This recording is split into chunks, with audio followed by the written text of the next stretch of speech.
Hello, everyone. Welcome once again to Under the Macroscope, Skybound Capital's weekly podcast. And this the second of two episodes where we're talking to Skybound Capital research analyst Josie Davis around the concept of ESG investing, the principles of responsible investing. And just picking up from where we left off last week, we were talking specifically at the end of episode one around the political pressure around ESG investing. And we spoke specifically around environmental, the E in ESG, and the responsibility of governments to take climate change issues more seriously and to invest heavily in that space. And I'd spoken to Josie about the difficulties of discerning between words and deeds when it comes to government commitments and reducing carbon emissions. So, Josie, we've spoken about the challenges at the end of that last episode of real political will and implementation from governments, but let's shift our attention to the financial services industry and the concept of sustainable finance disclosure regulation. Enlighten us. What is it? How does it work? And what is its intended consequence? Thanks for having me again, Matt. Always great to be here.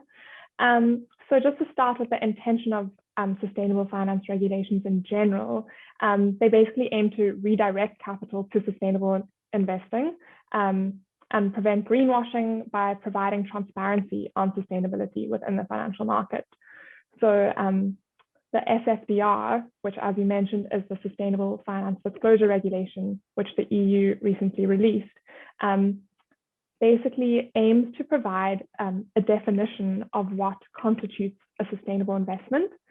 And it entails a mandatory set of disclosure and reporting regulations that relate to sustainability in the investment process. So it was released in March of this year, became applicable, and it applies to all financial market participants that operate within the EU or offer their products in the EU, and requires them to report on how they take sustainability into account at both an entity level and a financial product level. So it's coming into effect, as I said, in March of this year, with varying different provisions becoming applicable up until the end of 2022. So as you've alluded to there, SFDR, to use another acronym, is a European initiative.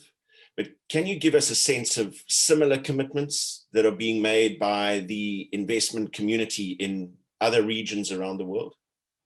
Yeah, so Europe definitely has the biggest sustainable finance market. It's been around for the longest, and so it kind of makes sense that they've released a regional regulation, but kind of another independent one, which is quite recognized, is the TCFD, which is the Task Force on Climate-Related Disclosures.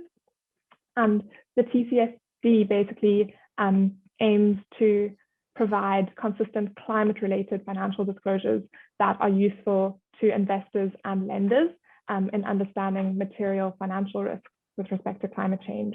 So Hong Kong and the UK have made the TCFD mandatory across all sectors by 2025. So by making it mandatory across all sectors and not just the financial sector, I think it highlights that climate issues are material and will affect all types of businesses going forward. Then if we head over to the US and what they're doing, so Trump actually set back a lot of progress in sustainable investing there. He made a rule that made it very hard for pension funds to invest into funds that considered sustainability factors. So Biden is trying to do a lot to reverse the effects that Trump had. So he's issued executive orders, one of which looks at eliminating that rule that Trump made. And then he's also directed relevant departments to recommend a way forward with respect to climate-related risks and disclosures, and then also looking at the stability of the US financial system with respect to climate change. So because of Trump, I think they are significantly behind a lot of other regions in this arena, especially Europe, which, as I said, is very developed. So it's a lot of pressure on them, and I think that they've got a lot of catching up to do.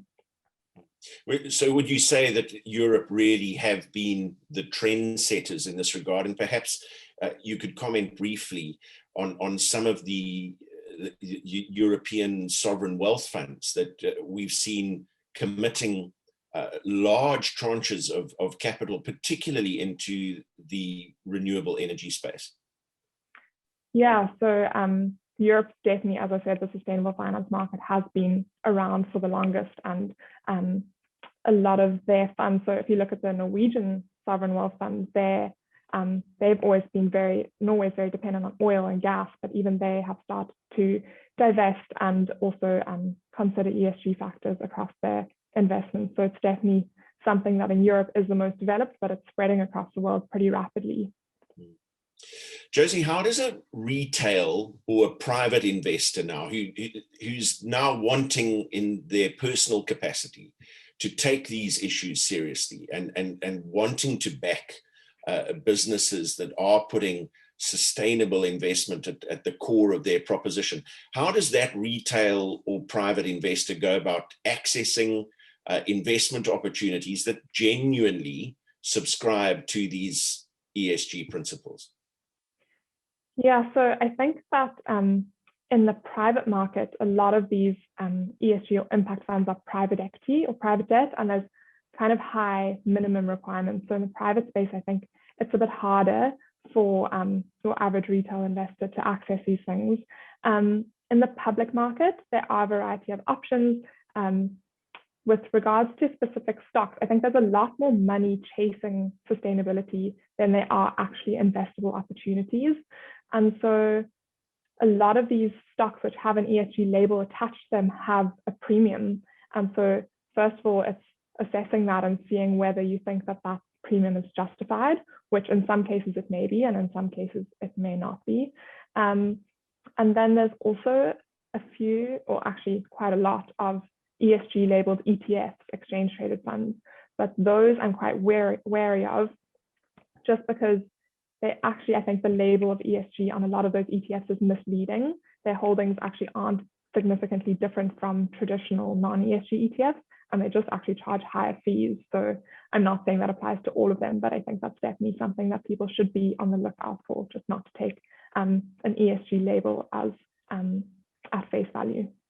And let's talk about what seems to me a fairly simple principle here as well, is that the very nature of a change in investment stance and so on is that it should be at the very minimum medium term, or more likely to be long term. So there seems to be a little bit of a mismatch there. These shouldn't be, on the face of it, investments that you can get in and out of quickly. They're retail investors often seeking attractive liquidity, but by their nature, investments that are going into these spaces like renewable energy, for example, are going to be longer term investments.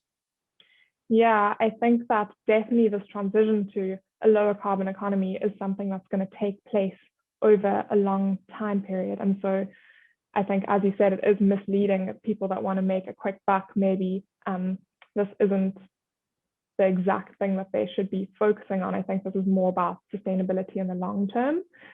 But in saying that, I think even in the short term, especially with investor focus on ESG, I think companies that are maybe in the news for not taking into account sustainability considerations, it can also affect their short-term returns. So I think that definitely it's a long time period that needs to be taken into account, but also just in this day and age with the rapid spreading of news, definitely I think short-term it's just as important.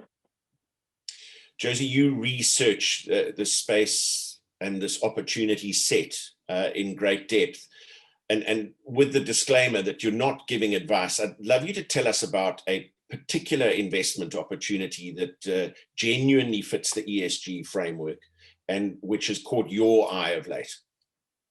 Yeah, so again, just reiterating that I'm not giving investment advice here.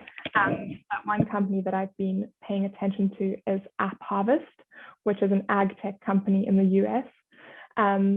And just a bit of background, so why I like them is that they've identified a problem that needs to be addressed. which is that we're not going to have enough food to feed the population. The UN has estimated that there's going to be 10 billion people on the planet by 2050. And we have to increase food production by 50% over the next 30 years. And if you look at our current situation, we use 70% of the world's fresh water for agriculture. So we can't really increase that by 50%. Agriculture is also climate dependent and temperatures are rising. So that poses an issue. And you need land for agriculture. And I think the rate of agricultural soil erosion is 100 times that of soil formation. So land is also becoming less efficient. So AppHarvest basically has this vision to create a climate resilient food system, and they aim to sustainably feed America. So they have created these high-tech indoor farming facilities, which aim to produce agriculture which has 30 times the yield of traditional farming and uses 90% less water. And the water that they do use is recycled rainwater. So just the case for this investment is that they have a really good story in terms of jobs. They are aiming to create a lot of jobs in the Appalachian region in Kentucky in the US, which was ravaged when the coal mining industry went under. They also have an agreement in place with, I think it's called Mastronardi. It's one of the biggest food distributors in the US. So already have contracts to supply their produce to the leading grocery stores like Whole Foods, Target, Costco, those types of things. And then they also have hard to replicate technology. They've combined technology in a way that I think creates a barrier to entry of newcomers in this market. And they also have a lot of cash on their balance sheet for a new company that's investing heavily in technology. At the end of the first quarter, they had about $300 million in cash. So their market cap is, I think it's over 700 times revenue. So might be optimistic, but I think that making agriculture more sustainable is definitely something that needs to be addressed. And so whether, this is a question I can't answer, but whether AppHarvest will be a winner in this transition or it will just be a footnote is the question. But I really like that they are addressing a problem, and it looks like they're going to do well, in my opinion. Whether they do or they don't, what's fascinating to me is in 2 episodes of a podcast like this, totaling less than half an hour, just some of the issues that you've raised. So food security, water scarcity, energy supply, and sustainable renewable energy. There are just so many touch points to this space. And as you say, it is about the identification of problems and really backing the companies that have viable, relevant, sustainable solutions to those problems. And this is going to be undoubtedly a movable feast. This is going to be a space that is going to demand the attention of the likes of yourself and many, many other research teams for years and decades to come, I suspect. Just in closing, Josie, perhaps you could tell us about the principles of responsible investment, PRI, to which Skybound Capital is a signatory, and how it guides the company's investment approach and principles. Yeah, so this is a really new and exciting chapter in Skybound's journey. So in March of this year, we signed up to be a PRI signatory. And the PRI is an organization that is trying to create a more responsible financial system. So in signing up, we commit to demonstrate our commitment to responsible investing. So yeah, I think at the end of it's something that's rapidly growing, and we're really excited to be part of this community. At the end of May, the PRI had over 4,000 signatories, representing over half of the world's institutional assets. So in being a signatory, we are going to demonstrate how our responsible investment approach across our funds and our asset classes. And yeah, we're really looking forward to learning and implementing and growing in this space. Well, I think that what I'm going to have to commit you to live on a podcast is that we have quarterly reviews of this space, because as you have mentioned to me ahead of this podcast, you're just seeing a constant flow of investment opportunities in the space. You said earlier on this episode that there is actually more money available than that there are real opportunities to invest in. So there is will in the investment universe, and it's about digging into and researching those opportunities to find out the ones that do more than just tick a box, but they actually make a sustainable difference. Definitely. Looking forward to it, Matt. Thank you. Well, thanks very much to Josie Davis, research analyst at Skybound Capital. Fascinating insights over the last 2 issues or episodes of Under the Macroscope. Don't forget, you can download the podcast and subscribe on Apple, Spotify, or the Google podcast platform for Android. And all past episodes of Under the Macroscope are available at Skybound Capital's website at www.skyboundcapital.com. Until next time on Under the Macroscope, have a great week.